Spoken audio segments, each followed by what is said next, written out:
This is Voice of the Cage Radio with Patrick Stanger. Fighters, trainers, promoters, events, rumors. If it has to do with MMA, we're talking about it.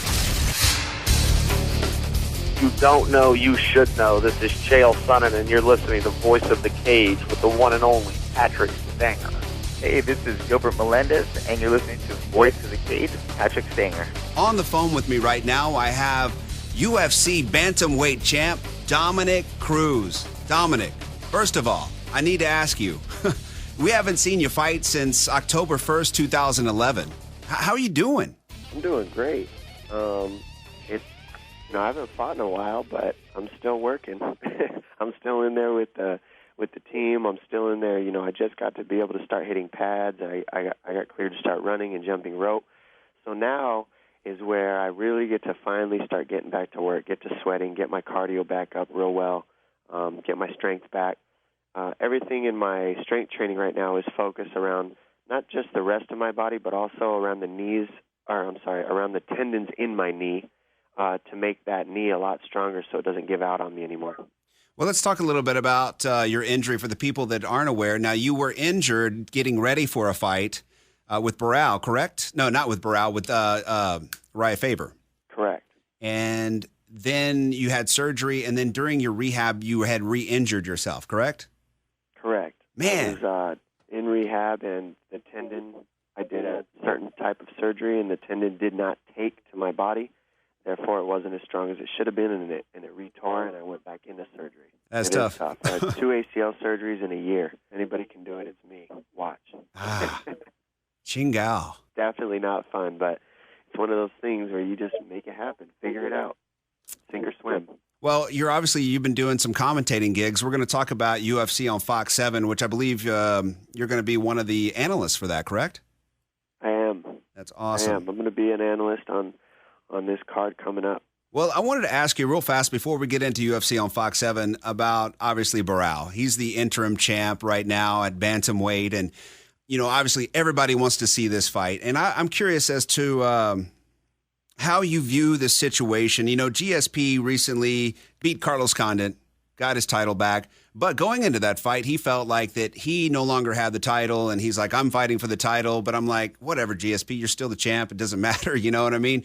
How do you feel? Do you feel like you've got to go and get your title back, or do you feel like that's your title? Well, the truth is, every time I fought, I felt that way. Any champion, you got to think, GSP's been a champion as long as he has because that's the way his mind thinks. You're going to see a pattern in the mindset of champions as the sport continues to evolve. And I share that exact mindset with GSP in the sense that every time I win a belt, if you really break down the situation, well, you are the champion, and you might even be the defending champion.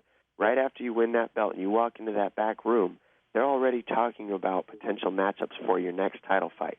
That means your belt is up on the line right when you walk out of that cage into that back room and you're getting stitches in your eye. They're already coming up with new matchups for you to fight. Therefore, that belt is not yours. They're giving somebody to challenge that belt to you already after you just finished a fight. That being said, you have to keep that mentality and that mindset. You can't think that you're the champion just because you won the belt. You are the champion. You have that skill set, but you got to continue to prove it. Well, that's how I feel. I feel like, especially while I've been out this long, Barao's been the acting champion, you know, and he's been doing a good job with it. I can't hate on the guy at all. He's had finishes. He's fought well. He's very well-rounded. I mean, he's a real test for anybody in the division. So, to me, I look at him as a challenge, and I look forward to bringing both those belts into one so that we don't got to have two anymore.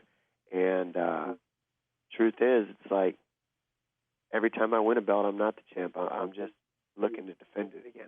I like that mindset. It puts you in a place to never get comfortable. You know, like Rocky, and was it Rocky 3? You know, he kind of got comfortable. He's like, I'm the champ. I'm here. I'm doing video shoots. And then what does he do? He goes in and gets knocked out by Mr. T. Exactly. There's a reason why they put that one in there for Rocky because it happens. There's a reason that mindset hits a lot of people. You know, there's a lot of fame and a lot of hype and a lot of yes men around you when you become a champion. It's your responsibility to, you know, shut those people out and stay real with yourself and stay focused and stay grinding and stay grimy. Yeah, that's an interesting perspective that a lot of people probably really never get that are, fans of the sport. So, man, I really appreciate you sharing that with us. And obviously, there's a reason you're champ. I mean, you think like a champ. And, really you could take this, what you're saying, and, apply that towards your own life. Oh, yeah. I always say to everybody I know, anything in real life I can translate from fighting. Yeah. So it's kind of interesting because any problem I have, I break it down in a fight term in my own head so that I can understand it. I like it. I like it a lot. Hey, tell me what you know about turkey and jalapeno sandwiches. Sounds delicious. Who else does that besides myself? I thought I was the only one. Oh, this is a local guy here, Nick the Ghost Gonzalez used to train with. I was like, what? He's the one who introduced that to me. Yeah. That's why I was like, there's no way. Yeah, I was so hungry, and he put like little bit of mayonnaise because he's a chunky Mexican, that little ghost, So he put a little bit of mayonnaise on there, and threw some jalapenos on there with some cheese and some turkey, and that was like the most delicious ghetto sandwich I've ever had. Yeah, I was chatting him up on Facebook. I was like, hey, I'm about to interview Dominick. Can you give me some goods, man? Is there anything you got? And all he had for me was turkey and jalapeno sandwiches. He said you loved them. So kind of jealous, man. Jalapenos, man. No, he comes up. He's a regular on the show, man. Nick's awesome, man. He does a great job. So. Oh yeah, I've known Nick a long time. We've done several training camps together. He's an animal. Yeah, he is definitely, man. There's a reason he called the Ghost, man. He just, the way he moves. I mean, I guess I can see you guys having similar styles. So, as far as somewhat, but yeah, he's definitely hard to do damage to. He's got very sharp technique. Yeah, right, definitely for sure, man. He's a beast. Well, let's talk about it. UFC on Fox 7.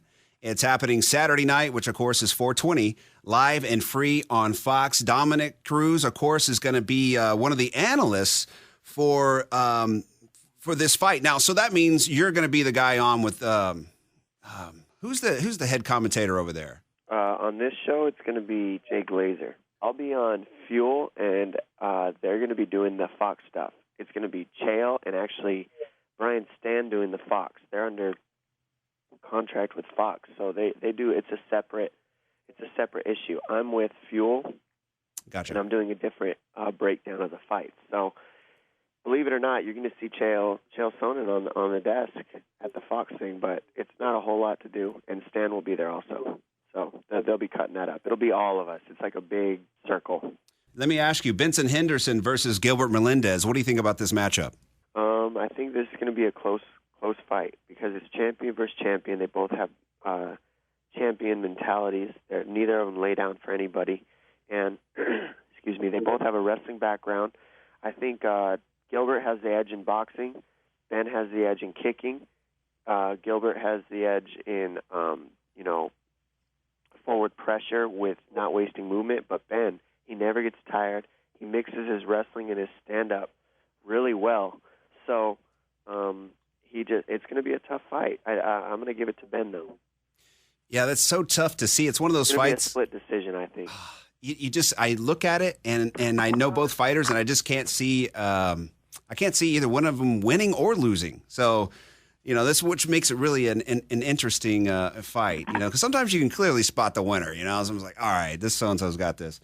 I guess my gut says go with Benson Henderson, but I think I'm going to root for Gilbert Melendez. Man, I like that dude. He's pretty cool. I love Gilbert. That's the thing. That's what's so hard about this. Is like Gilbert's my friend, Ben's my friend. I love both these guys, and as an analyst, it doesn't matter. I have to pick a winner. I have to pick somebody that stylistically, I take all the friendship, set it aside, take away everything that I know of these guys, excuse me, as human beings or people, and I break down their style. So when I break down a fight, I'm looking at their style almost like a skeleton in the closet. It's nobody. It's not a being. It's just the way that they fight. And I put those two styles next to each other, and I try to figure out who has the advantage where and why they're going to win. And when I do that, all friendship aside for both these guys, I got to say that I give a slight edge to Ben because of pace and scramble ability. Gotcha. How many times have you had your balls busted by your friends for not picking them in a fight since you've started this? Oh my gosh, dude, I deal with it every single week. Not even just my friends. It's guys that it's actually hard. Your friends are the easiest because your friends understand. Yeah. The ones that are hard are your acquaintances because you meet them at these fights, you'll see them, you'll walk by, and you'll say, hey, how you doing? You know, I haven't seen you in a long time. For instance, Vitor Belfort recently, like not too long ago, he threw out a tweet that was pretty bitter at me for not choosing him against Bisping. And he's like, oh, what the heck, you didn't think I could beat Bisping? And he put this on Twitter. Right. And I'm like, wow, man, like, you've been in this sport so long and you don't understand that I have to pick a winner on this analyst gig. And then, you know, I'm thinking, I picked you against John Jones, and I didn't get a shout-out on Twitter for that guy. Right? So it's like you can't win as an analyst. And once you understand that, you kind of just got to roll with the punches with these fighters, because they either understand that it's a job you're doing or they don't. And most of the time they don't. They take it pretty personally. I bet, man. I bet that's got to be tough. But, yeah. Set it all aside. Hey, Frank Mir versus Daniel Cormier. Man, I got to take, you know, Cormier in this one just because of his Olympic wrestling background. I don't think Mir can put this in any kind of grappling situation like he'd want to.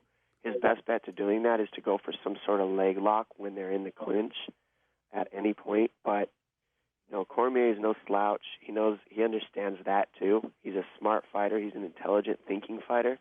So I see him being able to do pretty well with Mir and just not going on the ground, being able to stay standing and be a little quicker, a little sharper in the striking realm and pick apart Mir. That's what I think is going to happen. I'm going to have to pick Frank Mir on this one, man. That's my boy.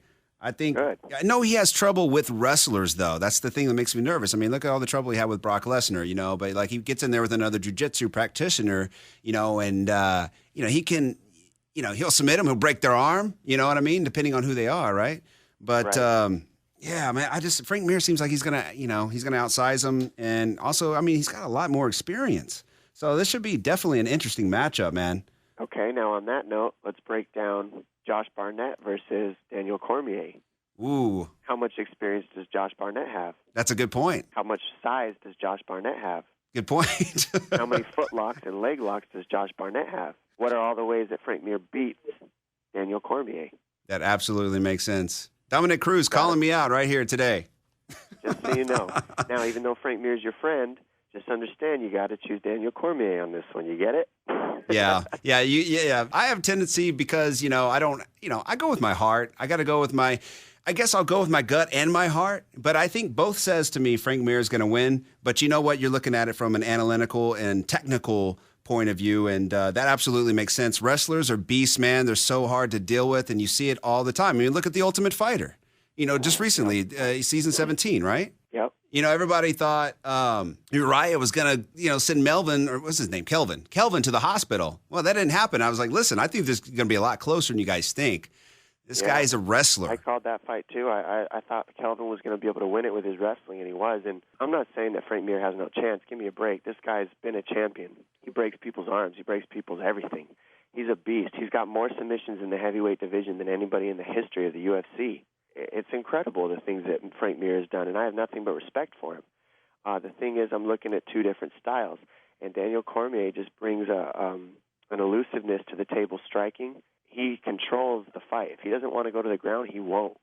Now, that's what it comes down to. Is he going to get lulled into coming down to the ground with Frank Mir? Well, if he does, he gives Frank Mir a chance to win this fight. So you can't count out Frank at any time ever. Stylistically, yeah, that's my pick is DC. Nate Diaz versus Josh Thompson, man. This should be a really an awesome matchup, man. Both of these guys, pretty exciting fighters. Yeah, I'm not sure really how this fight's going to go, but if I had to choose a winner, I think I'm going to go with Diaz. I mean, I just think he's got a little bit more of a well-rounded type style for a guy like Thompson. I'm going to have to agree with you, too, man. I'm going to have to go with Diaz as well. You know, I really could tell you love this sport. You know, you really have it broken down. You really, I mean, it's a science, you know, and but I could tell by just the fact that, you know, the amount of time you spent talking to me here that you really enjoy talking MMA, man, and I really appreciate that. Thank you, Dominick. Yeah, man. Thanks for having me. And tell Ghost I said what's up. Tell him to chill out on the mayonnaise, though. All right, have a good one. Hey, you too, man.